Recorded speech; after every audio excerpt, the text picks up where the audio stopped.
had the radio on, I was driving.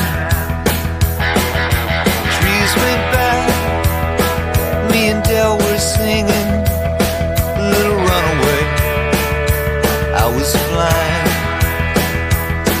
yeah, running down a dream that never would come to me. Working on a mystery, going wherever it leads, running down a dream.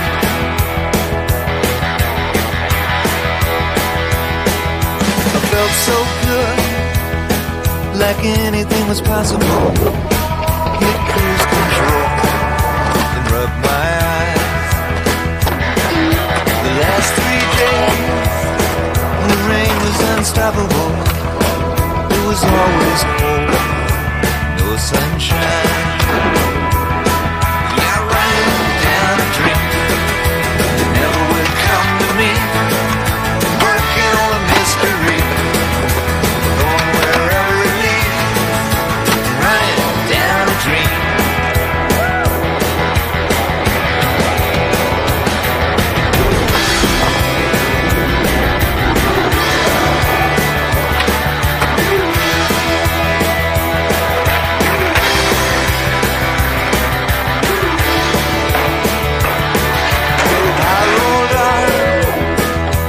Got grew dark, I put the pedal down to make some time. There's something good waiting down this road. I'm picking up whatever's mine. I'm running down a dream that never would come to me. Working on a mystery, going wherever it leads. Down a dream. Yeah, I'm running down a dream that never would come to me. Working on a mystery, going wherever it leads. I'm running down a dream.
My favorite trip of all time I've been on so far would be my first trip to Australia. One of the first nights we were there, we decided to go to the casino. It was me, Moses Ikonen, and Josh Freeberg. At the end of the night, I ended up walking away with $19,500 in Australian money. So that roughly equals out to about $13,500. So that started the trip very, very nicely. Since then, I've been to Australia probably 4 more times, and I lived actually over there in Sydney for 5 months. Everyone's super cool there, really nice.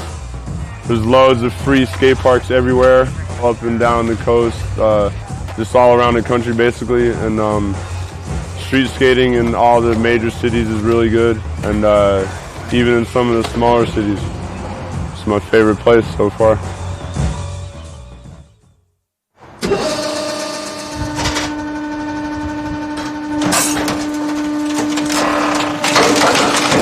The Junkyard Dogs started out with Ballard.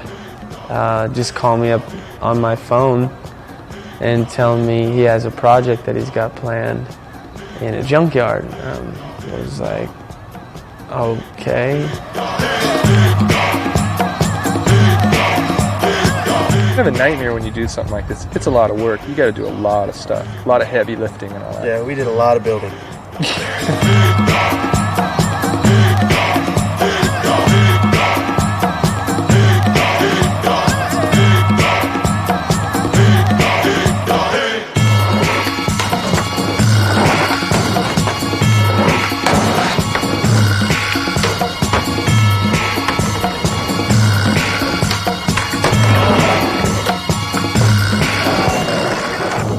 I remember walking around going, what's going on? What is this? And if I went around the corner and was like, oh my gosh. Day One was there, like Steve was there already, like just going ballistic. I didn't really know what to think. The roof to roof looked really dangerous. I was peeking in like, what? It didn't look that fun. That's what I'm trying to say. It didn't look that fun when I got there. It wasn't scary necessarily. The only thing that was kind of frustrating was the fact that you couldn't get a pop off of that plywood because there was nothing under the plywood. It was just like plywood set across these like girders or whatever, you know. So a lot of stuff was just like, we're talking crop dusting kickflips over that thing, but you like going like 10 feet, you know, but they're only like 2 inches off. A couple times Day One's feet flew over the edge and the board flies off and gets smashed into the ground, so it was scary at first. Actually, it was scary the whole time. What am I talking about? It just got a little bit easier.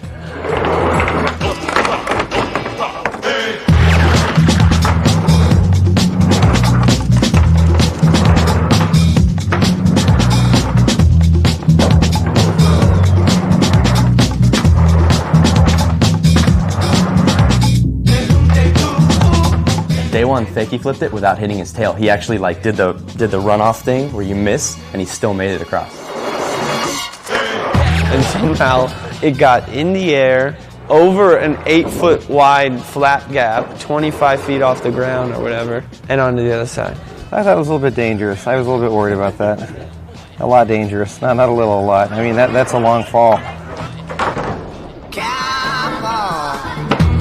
The tower, that was amazing.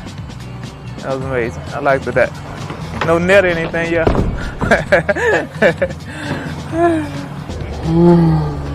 Jonathan McClenny and driver, wrecker, a little bit of everything, dismantler. But Nathan was the sweetest, like, because he was down to do anything. You could tell he genuinely really liked what we were doing.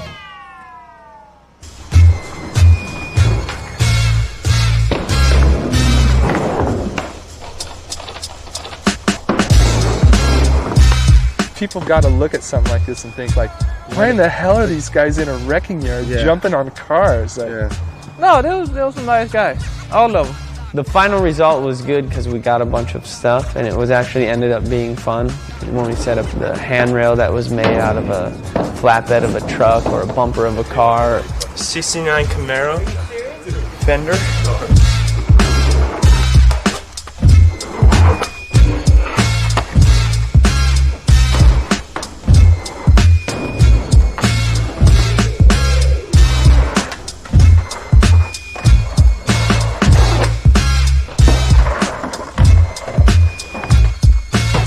That car with the 2 jumps in the middle. It wasn't too far across, but it had a tranny effect, so whenever you did a trick over, you did float, but you caught a tranny on the way in. It's just more of a, it was just like skating on a pillow, man. It was so sick, dude.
This giant production, just hundreds and hundreds of thousands of dollars, permits, shut off streets, a bunch of children.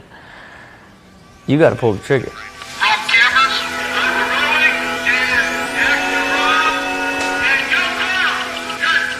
The original idea of the commercial, it came really from the Beatles' A Hard Day's Night. You know, like, just the idea that people are such a celebrity and so in demand that they're being chased by a bunch of people, especially screaming girls. We took that to the director that we had chosen, a guy named Kevin Kerslake, who's a fairly famous director out of Hollywood for doing music videos and commercials, stuff like that. Like, he actually went in and did a more complete script with better sketches for each scene. Camera angles, everything. You know, even the rail, they had photos like drawn of the rail and Rob on it. We had a meeting, like, you know, a little creative meeting, as they say in the business. We actually met at the place where that rail was, and we looked at it and kind of laughed, you know, about how big it was and stuff, and Rob was like, no, I would do that. You know, keep in mind, once again, full-scale claiming, seen as like the biggest rail I've ever been on is like maybe a 12-stair. Rob just liked it so much, we said, what can we do here to get these people to give us permits to do this? We tell them, hey, there's going to be no property damage here whatsoever. We're going to completely protect the property. And so the production company in Hollywood actually fabricated an entire rail that was bolted on to the existing rail. There's just, you know, all these kids, and so I gotta go walk and stand in front of them, you know. I'm just like, you know, what's up? You're chasing me. I know nobody here knows who I am. Like, I'm a pro skater, you know, whatever. The first one is like, it's rolling, stand by. I took one push, and they just all started screaming, you know, like, ah! I just immediately bursted into laughter. Like, I had to just stop. I couldn't even believe it. The grand scale of the absurdity was just so much more than I ever even imagined. Like, it is like just high-pitched girl screams, like nonstop, over and over.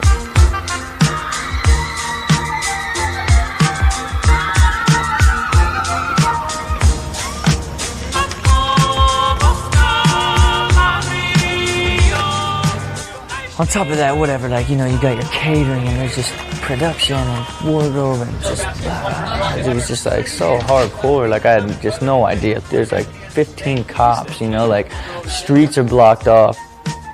So that, you know, there's like the really hot like chick, like the older woman chick, right, that I slide up on. I'm like, what's up? You know, like, whatever, just shut me down. I can't even concentrate. I don't even want to do any of this stuff. Like, let me just get to this rail. I got to get through this, you know? It was just all pressure. Rob had two tricks he had to do, the kickflip at the end and the rail.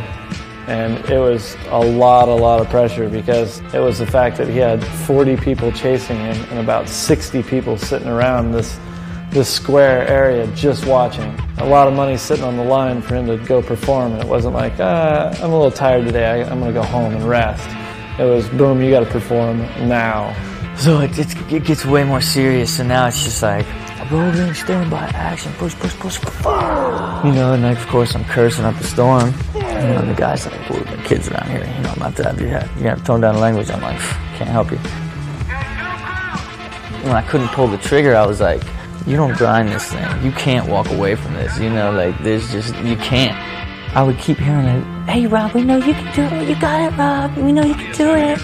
Just girling me, you know, they can't even imagine, like, the mental torment I'm going through. Like, I was just so freaked out, just so shook that I'd even committed to it. Dude, all you gotta do is do it, just do it. So stand by, rolling.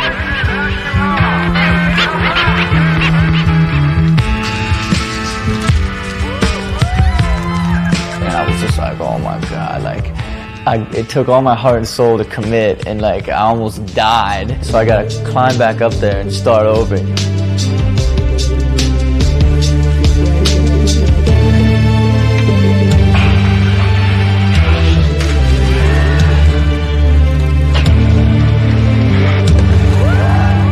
When I started rolling and like realized that I had made it, it was just like I almost cried. It was just ridiculous. The pressure of all that and then actually be able to pull it off second try is pretty amazing. The everyone there was kind of family oriented, you know, and like was like, this guy's an all right guy, you know, he's nice, he's friendly, he's, you know, it takes him a couple tries, maybe he cursed a little bit on the big rail, but it was full-fledged, just curse fest, board throwing, just potty mouth chaos. But that's what happens when the demon's out. You just grind at a 20 stair and you can't land a kickflip. That'll make you snap real quick.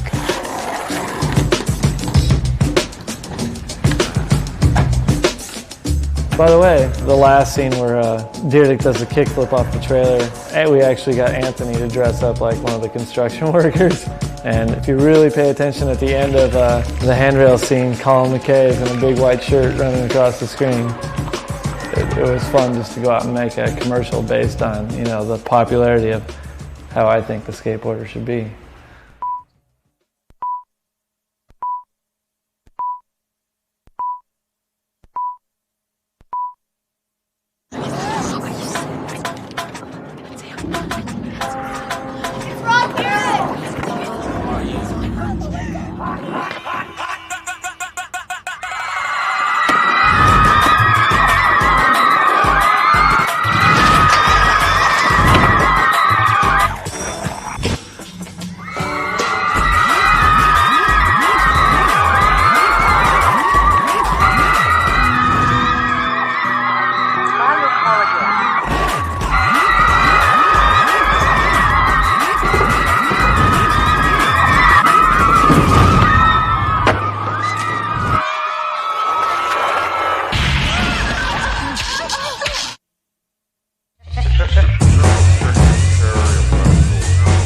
Unfortunately, Rhythm's not around anymore, but I felt really fortunate to work on that project. A lot of great skateboarders were in that video.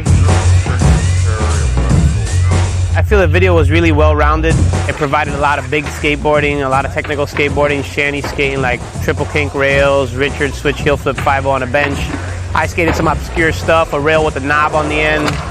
You know, we just wanted to portray the way we skated and the way we felt a video should look like.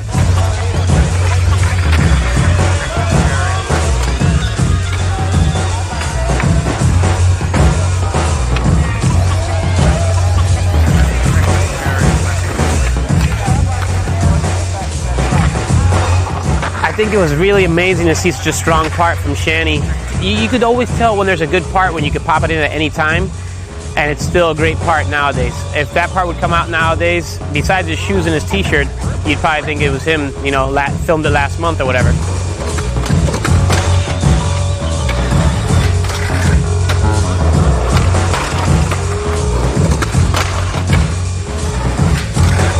You should check it out if you get a chance somehow. Maybe one of your buddies got it or something, I don't know.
in your face.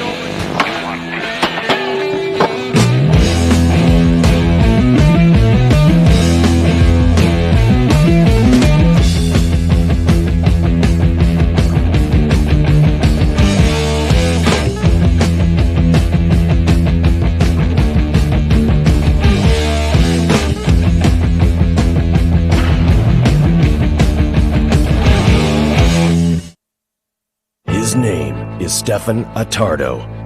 He's the star of a new pro model for Santa Cruz skateboards.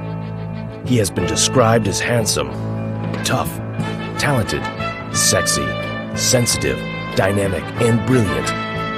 Amazing Flair raves Skateboarder magazine.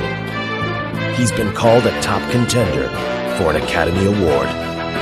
Stefan Attardo is the Italian Stallion.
I've known Chad Simpson for a few years now, and he's always been a super cool, genuinely nice guy with unbelievable skill level on a skateboard. He can basically do anything he wants. It's like to have him on the team, and you can see Tim Tim and the rest of the New Deal squad in the first New Deal video of the millennium, currently in production.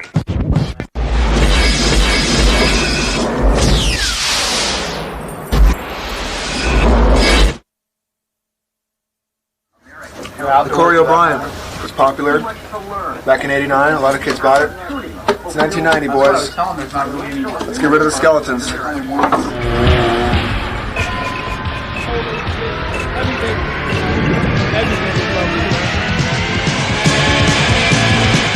In the early 80s, skateboarding started off pretty slow. You guys got a dime?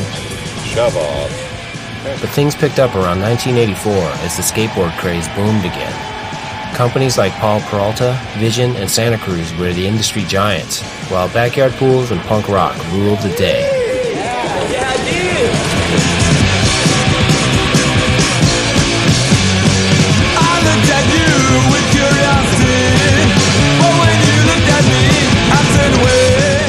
In the hyped-up environment of the mid to late 80s, a lot of experimentation went on in different areas of skateboarding.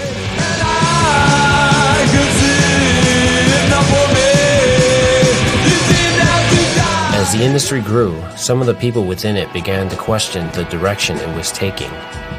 So you had to deal with a lot of non-skaters. That was weird. That was one thing. That was a big thing. I think it was also just like the advertising and the style of marketing and the way all the pros were being used. It just felt really, for me anyway, as a pro, I just felt like too much of a commodity. Basically, by the end of the 80s, it just kind of got old. And there was a whole new breed of kids street skating, and there was bringing some new life to it.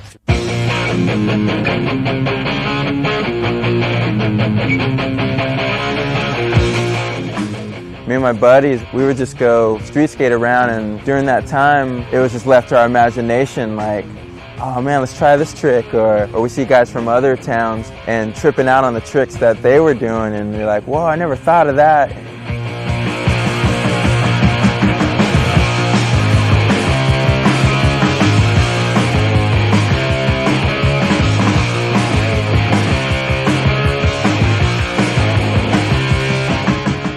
As As street skating progressed, attention shifted away from the once dominant vert contest circuit. That was a huge shift, you know. Prior to that, contests were the most important thing, and if you didn't do well in a contest, companies weren't going to sponsor you. I just remember really feeling a big change as far as the way people saw things in skateboarding, because it was up to that point, aside from Gons and Nadas, the street skaters were just style guys, you know, like Scott Oster was a serious guy. Scott Oster was someone that people respected as a pro street skater, and I would never say that he did anything that impressive, you know, but he had good style, you know, he was sick. And those are the guys who won the contest. And I just remember there was kind of a buzz around the stuff we were doing, because the stuff we were doing at that time was just so different than the established pros. For instance, the Moonster contest, I remember nose grinding the rail, and that being the most amazing thing to the crowd and to the other pros and stuff, wow. Because up to then, the contest rails were a 50-50 and or a board slide was the thing to do. And Tom Knox was there tail sliding it, and that was a big thing, you know?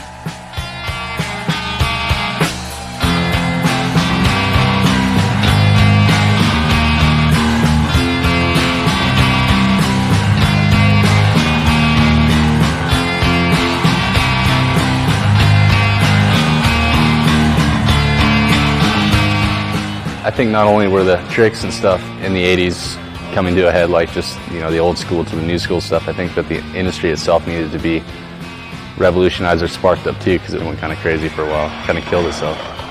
One of the newer companies to make a mark was 8th Street, whose first two videos, Shackle Me Not and Hocus Pocus, featured some of the most progressive skating at the time, while shying away from the glossy style that had been standard up until that point. The quality of the footage is so bad. It's still a good video. The skateboarding at the time was amazing, so there was nothing you could say about it. I think that had a lot to do just that it's just easily accessible, you know? You're just look at that cheesy-ass footage of some guy hucking some crap over a ladder. And I had the same size ladder in my yard, and people, if they could just pull it out and try to hook it up immediately.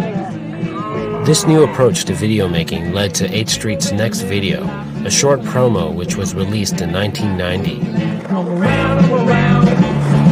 Come around, come around. Come around, come around.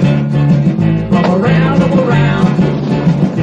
People made a money, I made a phone. People made a money, I made a phone. Feel higher up and feel more alone. Feel higher up and feel more alone. Summer skies warm, the sky is bright. Summer skies warm, the sky is bright. Summer sky makes its own kind of light. Summer sky makes its own kind of light. Come around, come around. Come around, come around. Come around, come around. Come around, come around. Don't stop now. Come around, come around. Come around, come around. Come around, come around. Come around, come around. Bring on. All those guys just kind of brought it to a new level. And all of a sudden there was a whole new genre of stuff to try and kind of go berserk on. So obviously people being creative as skateboarders are, whatever, it turns all kinds of crazy ways.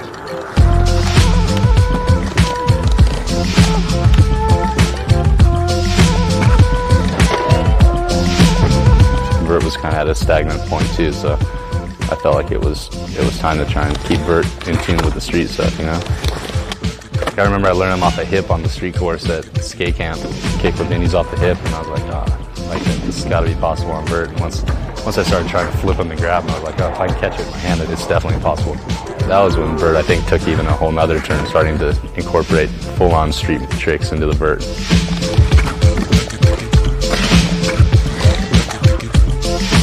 You know, skateboarding has to change. Everything has to change or else it dies. And it's just a progression.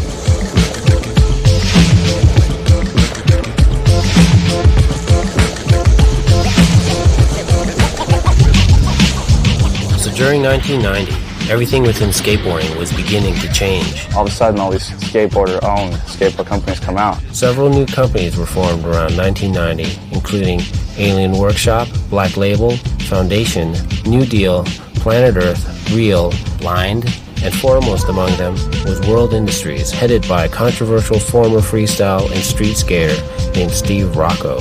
He was gutsy, but he's also smart and did a lot of smart moves. And I think he was pretty successful in that he made the big companies look like bad guys. As the skaters continued to run the business, function became more heavily emphasized, putting an end to many 80s trends such as wildly varying board shapes. You can tell, I mean, everything all of a sudden became really cool all of a sudden, right? I mean, everything, like the wheels got small, everything kind of started looking cool, like the way you wish that it would have been for a long time, you know? With all the new changes came a whole new generation of inspired skaters, also producing a number of influential videos. Hey, fellas, how's it going? This is my friend Al. Hi, how's it going? He works at Heights Beach High School and lets us skate whenever we want.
For better or for worse, in 1990, the new school took skating to the next level.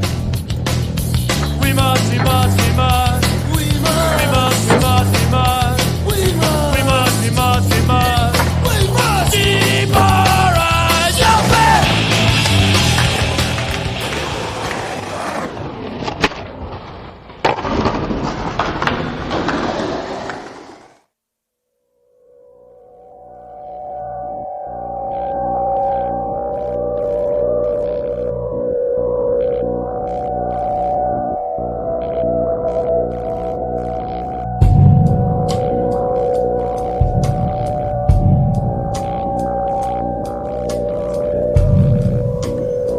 Do I look nervous?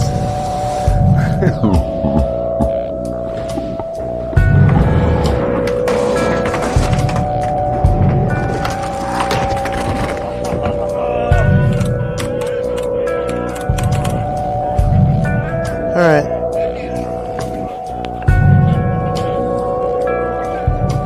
What are they going to show this on? And it just wasn't working out for me that day. And I finally did it. Like big stuff, little stuff, switch stuff, nollie, regular, babbling. You know, and I'm just happy that we were able to do a commercial that has a legit, you know, TV conceptualness, but at the same time it has amazing skateboarding in it. Because, I mean, that's how we like to represent ourselves, you know? 100%. Pulling the trigger on the, staring down the barrel of a 20 and pulling down the trigger, pulling up